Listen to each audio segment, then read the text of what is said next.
વર્ષ 1875માં રાષ્ટ્રીય સ્વતંત્રતા ચળવળ દરમિયાન રાષ્ટ્રીય ગીત વંદે માતરમે દેશવાસીઓમાં રાષ્ટ્ર ચેતના પ્રગટાવી હતી અને દેશવાસીઓને માતૃભૂમિના ગૌરવની એકસૂત્રતામાં બાંધ્યા હતા.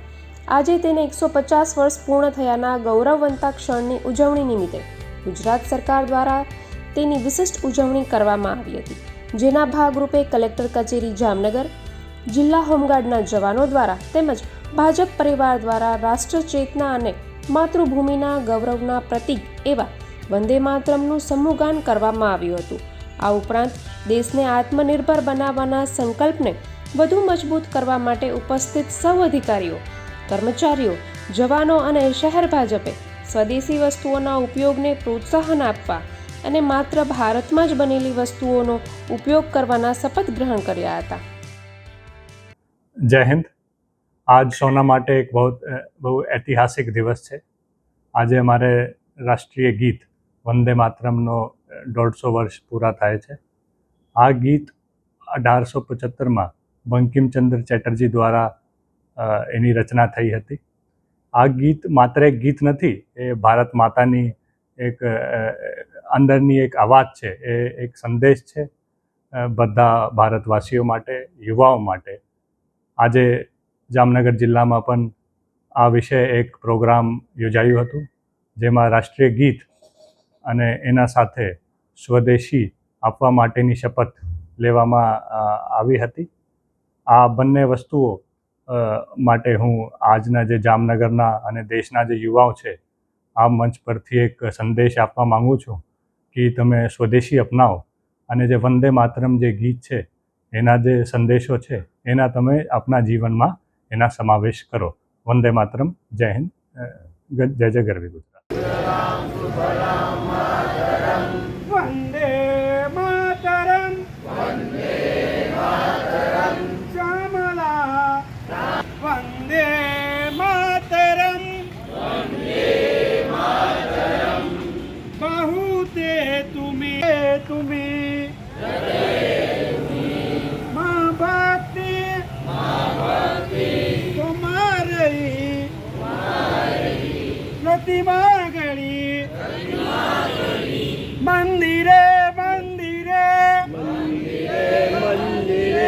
मातरम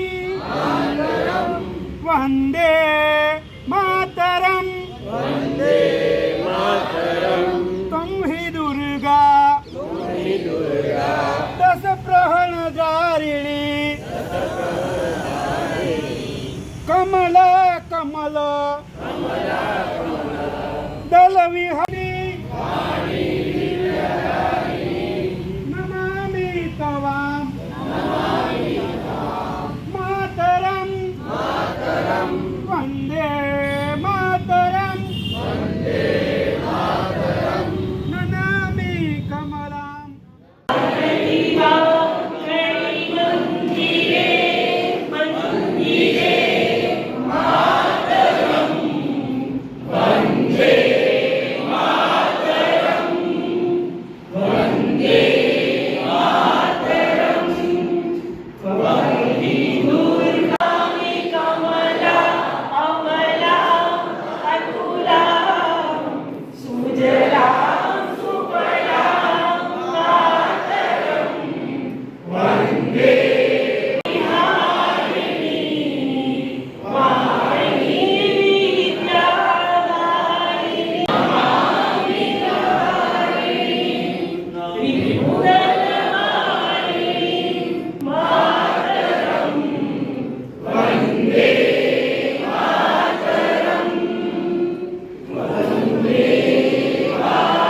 સન્માન માટે સંકલ્પ લઉં છું કે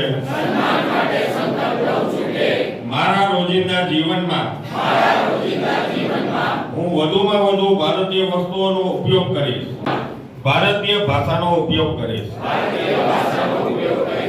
પર્યાવરણ પ્રત્યે સજાગ રહીને સ્વદેશી અને પ્રકૃતિને અનુકૂળ હોય સ્થાનિક ઉદ્યોગોને પ્રોત્સાહન આપીશ, યુવાનો અને બાળકોને